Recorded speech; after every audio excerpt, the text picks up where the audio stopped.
चलिए जानते हैं आज की देश और दुनिया की सिलेक्टेड काम की और बड़ी खबरों को सिर्फ 10 मिनट में। लेकिन अभी तक आपने इस वीडियो को लाइक नहीं किया है तो भी लाइक कर दीजिए और चैनल को भी सब्सक्राइब कीजिए। तो चलिए बढ़ते हैं दोस्तों अपनी अगली खबर की ओर। गाजा में नहीं रुकेगी इजरायली सेना। नेतन्याहू ने हमास की 2 शर्तों को मानने से किया इनकार।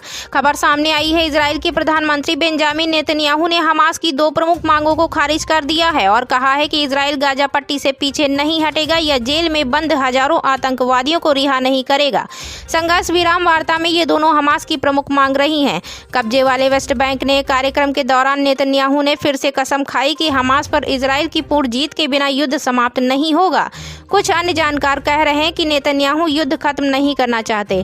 अब हमास के साथ ये लड़ाई इजराइल के लिए नाक का सवाल बन गया है। इधर अमेरिका भी इजराइल पर जल्द जंग खत्म करने का दबाव बना रहा है। तो चलिए बढ़ते हैं दोस्तों अपनी अगली खबर की ओर। सीमा छोड़कर भागी पाकिस्तान की सेना। 2 शहरों पर कब्जे के बाद पीओके में छिड़ी जंग। खबर निकलकर सामने आई है। जिस बलूचिस्तान को पाकिस्तान ने अत्याचारों की प्रयोगशाला बना रखा था, अब वही बलूचिस्तान पाकिस्तान के हाथ से निकलने वाला है। पाकिस्तान के द्वारा अवैध कब्जे वाले इलाके का हिस्सा रहे बलूच आर्मी ने इस्लामाबाद के खिलाफ ऐलान जंग का ऐलान कर दिया है। एक तरफ पाकिस्तान में राजनीतिक बदलाव का दौर चल रहा है, यानी चुनाव की तारीख नजदीक आ रही है। वहीं दूसरी तरफ पाकिस्तान के टुकड़े टुकड़े की शुरुआत होती दिखाई दे रही है। बीते दिनों पाकिस्तान से जो खबरें सामने आई हैं, उसके बाद से ये साफ हो गया है कि बलूचिस्तान पाकिस्तान से अलग होने वाला है। बढ़ते हैं दोस्तों अपनी अगली खबर की ओर। कोरोना काल में ताली थाली बजवाने की क्या थी वजह, पीएम मोदी ने खुद किया खुलासा। आपको बता दें, दिल्ली के प्रगति मैदान स्थित भारत मंडपम में पीएम मोदी ने छात्रों से परीक्षा पे चर्चा की। इस दौरान पीएम मोदी ने छात्रों से संवाद किया। इस दौरान पीएम मोदी ने छात्रों को एग्जाम में सफल होने और टेंशन दूर करने का मंत्र दिया। दरअसल कोरोना काल में ताली बजवाने का जिक्र करते हुए पीएम मोदी ने इसके पीछे की वजह का खुलासा किया। पीएम मोदी ने परीक्षा पे चर्चा के दौरान बताया कि कोरोना काल में उन्होंने लोगों से ताली थाली बजाने कोरोना वायरस के नाम का दिया जलाने के लिए क्यों कहा था। पीएम मोदी ने कहा कि मुझे पता था कि ताली थाली बजाने और दिया जलाने से कोरोना खत्म नहीं किया जा सकता और ना ही इससे राहत मिलने वाली थी। पीएम मोदी ने आगे कहा कि यह सब पता होने के बाद भी उन्होंने लोगों से ऐसा ताली थाली बजाने और दिया जलाने को कहा और फिर देश भर में लोगों ने जब एक साथ ऐसा किया तो उन्हें एकता का एहसास हुआ कि अगर सब लोग साथ मिलकर संघर्ष करेंगे तो परेशानी से निकल पाएंगे। तो इसी बीच बढ़ते हैं दोस्तों अपनी अगली खबर की ओर। क्या भूखों मर रहा तालिबान, भारत से की पाबंदियां हटाने की मांग। खबर सामने आई है। यूरोप और मिडिल ईस्ट के कई देशों के बीच में इस वक्त तनाव की स्थिति है और युद्ध की स्थिति की वजह से कई दूसरे देशों की आर्थिक हालत खराब होती जा रही है। इस लिस्ट में पाकिस्तान और अफगानिस्तान का नाम शामिल है। आर्थिक हालत खराब होने की वजह से तालिबान ने कई देशों के साथ बात करने की सोची। अफगानिस्तान के शहर काबुल में तालिबान की ओर से सोमवार को एक मीटिंग बुलाई गई थी। इस मीटिंग का मकसद यही था कि इन देशों के बीच में व्यापक सहयोग को बढ़ाया जा सके। काबुल में हुई इस बैठक को तालिबान के कार्यवाहक विदेश मंत्री अमीर खान मुत्तकी ने संबोधित किया। उन्होंने तालिबानी हुकूमत पर पाबंदियां हटाने की मांग की। जानकारी के लिए बता दें कि साल 2021 में तालिबान के फिर से सत्ता में आने के बाद भारत समेत कई देशों ने अफगानिस्तान से सारे डिप्लोमेटिक संबंध तोड़ दिए थे। इतना ही नहीं, दूतावास को भी बंद कर दिया था। चलिए बढ़ते हैं दोस्तों अपनी अगली खबर की ओर। चीन ने ताइवान के चारों ओर तैनात कर दिए युद्धपोत। नाटो ने जताया डर कहीं यूक्रेन जैसा न हो जाए हाल। खबर सामने आई है। ताइवान को लेकर चीन और अमेरिका एक बार फिर आमने सामने हैं। दोनों देशों के बीच तनाव लगातार बढ़ता जा रहा है। ताजा घटनाक्रम में अमेरिकी जहाजों को ताइवान के पास आने से रोकने के लिए चीन ने ताइवान के चारों ओर स्थायी रूप से 4 युद्धपोत तैनात कर दिए हैं। जापानी मीडिया के हवाले से ताइवान न्यूज ने बताया कि चीनी हमले की स्थिति में अमेरिका को सेना भेजने से रोकने के लिए ऐसा किया गया है। उधर नाटो के महासचिव जेंस स्टोलनबर्ग ने चीन और ताइवान के बीच बढ़े तनाव की तुलना कीव और मॉस्को के बीच चल रहे संघर्ष से करते हुए कहा है कि जो यूक्रेन के साथ हुआ वह अब ताइवान के साथ भी हो सकता है। तो इसी बीच बढ़ते हैं दोस्तों अपनी अगली खबर की ओर। बजट में आयुष्मान भारत स्कीम को लेकर बड़ा ऐलान, अब इन्हें भी मिलेगा लाभ। खबर सामने आई है। बजट में आयुष्मान भारत योजना को लेकर वित्त मंत्री निर्मला सीतारमण ने बड़ा ऐलान किया है। उन्होंने कहा है कि अब इसका दायरा और बढ़ाया जा रहा है। इसका लाभ गरीब परिवारों के साथ ही आशा और आंगनबाड़ी वर्कर्स को भी दिया जाएगा। उन्होंने कहा कि इस योजना से उन्हें सस्ते इलाज का लाभ मिलेगा और आर्थिक दबाव नहीं आएगा। इसके तहत 5 लाख रुपए रुपए तक का इलाज फ्री होगा। तो चलिए बढ़ते हैं दोस्तों अपनी अगली खबर की ओर। राष्ट्रपति से निर्मला सीतारमण को बर्खास्त करने की उठाई मांग। रिटायरमेंट से एक दिन पहले सस्पेंड हुए IRS अधिकारी।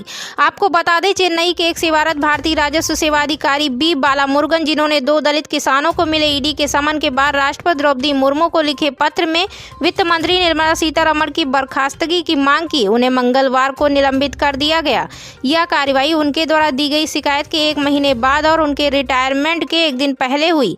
यह पूरी घटना तमिलनाडु के 2 दलित किसानों से जुड़ी हुई है, जिसमें ईडी ने दोनों को समन जारी किया था। तो इसी बीच बढ़ते हैं दोस्तों अपनी अगली खबर की ओर। हेमंत सोरेन के पास बहुमत नहीं, भाजपा सांसद ने किया ये बड़ा दावा। खबर निकलकर सामने आई है। हेमंत सोरेन की गिरफ्तारी को लेकर गोड्डा से भारतीय जनता पार्टी सांसद निशिकांत दुबे ने कहा कि उनके पास कई बेनामी संपत्ति हैं। उनके पास 6 BMW है, जिसको कैश में खरीदा गया है। अभी JMM से इतनी खटपट है कि बसंत सोरेन स्वयं CM बनना चाहते हैं। सीता सोरेन का अधिकार बनता है कि वह CM बने, खेल अभी काफी बाकी है। निशिकांत दुबे ने दावा किया कि JMM के 48 से 49 MLA हैं, किंतु वो केवल 42 से 43 विधायकों का ही सिग्नेचर ले पाए हैं। सीता सोरेन, रामदास सोरेन बैठक में नहीं थे। कांग्रेस के कई नेता बैठक में नहीं थे। मुझे लगता है कि इनके पास MLA नहीं है। चंपई सोरेन के पास बहुमत नहीं है।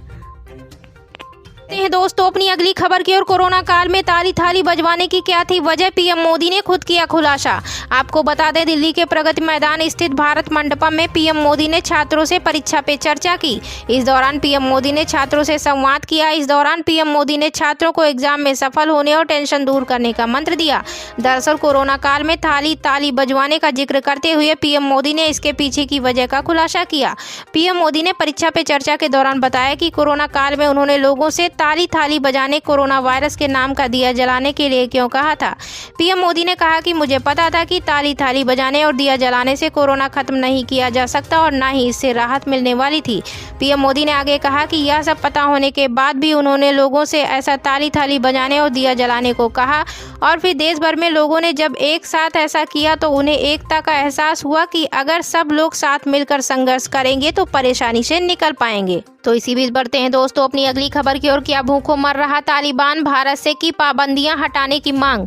खबर सामने आई है। यूरोप और मिडिल ईस्ट के कई देशों के बीच में इस वक्त तनाव की स्थिति है और युद्ध की स्थिति की वजह से कई दूसरे देशों की आर्थिक हालत खराब होती जा रही है। इस लिस्ट में पाकिस्तान और अफगानिस्तान का नाम शामिल है।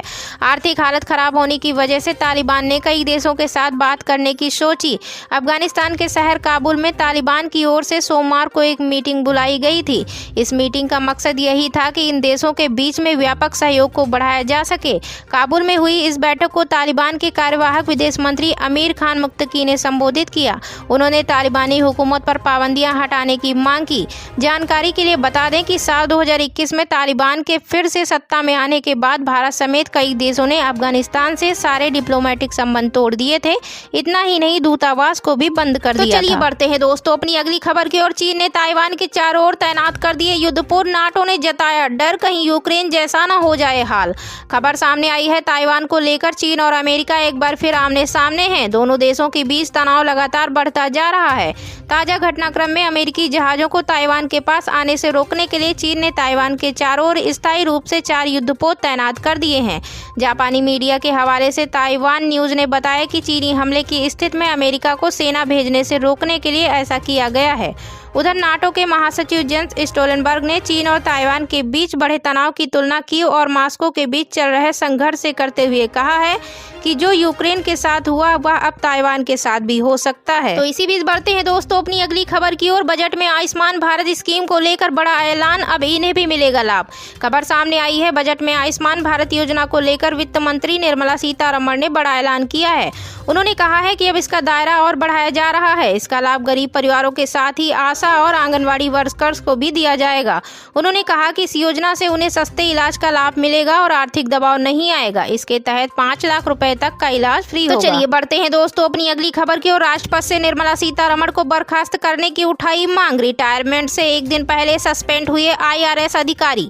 आपको बता दें, चेन्नई के एक सेवारत भारतीय राजस्व सेवा अधिकारी बी बालामुरुगन, जिन्होंने 2 दलित किसानों को मिले ईडी के समन के बाद राष्ट्रपति द्रौपदी मुर्मू को लिखे पत्र में वित्त मंत्री निर्मला सीतारमण तोमर की बर्खास्तगी की मांग की, उन्हें मंगलवार को निलंबित कर दिया गया। यह कार्रवाई उनके द्वारा दी गई शिकायत के 1 महीने बाद और उनके रिटायरमेंट के 1 दिन पहले हुई। यह पूरी घटना तमिलनाडु के 2 दलित किसानों से जुड़ी हुई है, जिसमें ईडी ने दोनों को समन जारी किया था। तो इसी बीच बढ़ते हैं दोस्तों अपनी अगली खबर की ओर। हेमंत सोरेन के पास बहुमत नहीं, भाजपा सांसद ने किया ये बड़ा दावा। खबर निकलकर सामने आई है। हेमंत सोरेन की गिरफ्तारी को लेकर गोड्डा से भारतीय जनता पार्टी सांसद निशिकांत दुबे ने कहा कि उनके पास कई बेनामी संपत्ति हैं। उनके पास 6 BMW है, जिसको कैश में खरीदा गया है। अभी जेएमएम से इतनी खटपट है कि बसंत सोरेन स्वयं सीएम बनना चाहते हैं। सीता सोरेन का अधिकार बनता है कि वह सीएम बने, खेल अभी काफी बाकी है। निशिकांत दुबे ने दावा किया कि जेएमएम के 48 से 49 एमएलए हैं, किंतु वो केवल 42 से 43 विधायकों का ही सिग्नेचर ले पाए हैं। सीता सोरेन, रामदास सोरेन बैठक में नहीं थे, कांग्रेस के कई नेता बैठक में नहीं थे। मुझे लगता है कि इनके पास एमएलए नहीं है। चंपई सोरेन के पास बहुमत नहीं है।